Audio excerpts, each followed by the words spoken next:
Hello hi नमस्ते दोस्तों, मैं हूँ प्रणत जैन और मैं आज आपके सामने माता के आंचल के पाठ का कुछ अंश और कुछ सार बताना चाहता हूँ जो आपकी समझने में मदद करेगा। ये पाठ सबसे पहले दोस्त कक्षा 10वीं का है और ये कृतिका का भाग है। और अगर अच्छा लगता है तो आप लाइक और सब्सक्राइब कीजिएगा। तो सबसे पहले दोस्तों, पाठ का नाम माता का आंचल और इसके लेखक हैं श्री पूजन साहब। ये दोस्तों ज़रूरी है क्योंकि ये चीज़ सबसे पहले आपके एग्ज़ाम में पूछी जाती है, कुछ भी गद्य और पद्यांश में। चलिए दोस्तों आगे बढ़ते हैं।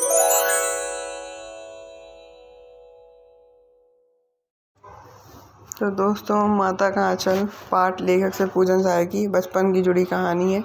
इस कहानी में जीवन का बहुत सुंदर रूप या चित्रण किया गया है।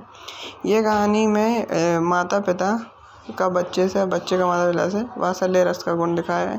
वात्सल्य रस वो कहलाता है कि अपन जैसे प्रेम व्यक्त कर रहे हो माता पिता से बच्चे, या माता पिता बच्चे से प्रेम व्यक्त कर रहे हैं, उसको वात्सल्य रस।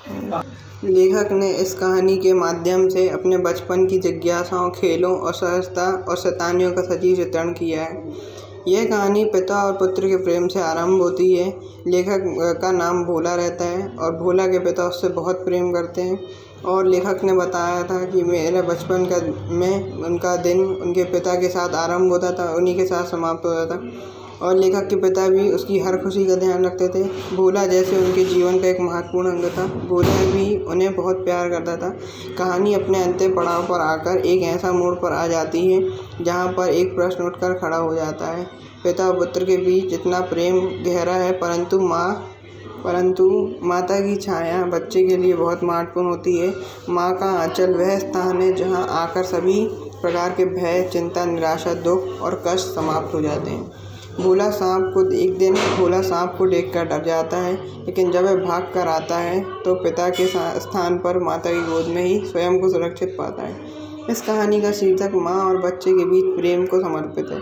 इससे हम यह नहीं कह सकते कि पिता का प्रेम माँ के प्रेम से कम था, परंतु माँ का स्नेही छाया और माता का प्रेम की बराबरी कोई नहीं कर सकता। और दोस्तों इतना ही नहीं, लेखक ने अपने बचपन की खेलों और दोस्तों के बारे में भी जिक्र बताया है कि वह कैसे खेले, क्या किससे खेले और वह कहाँ खेलते थे, इस चीज़ के बारे में बताया है। और बस इतना ही है। अगर आपको अच्छा लगा हो तो आप प्लीज़ लाइक और सब्सक्राइब कीजिएगा। ओके।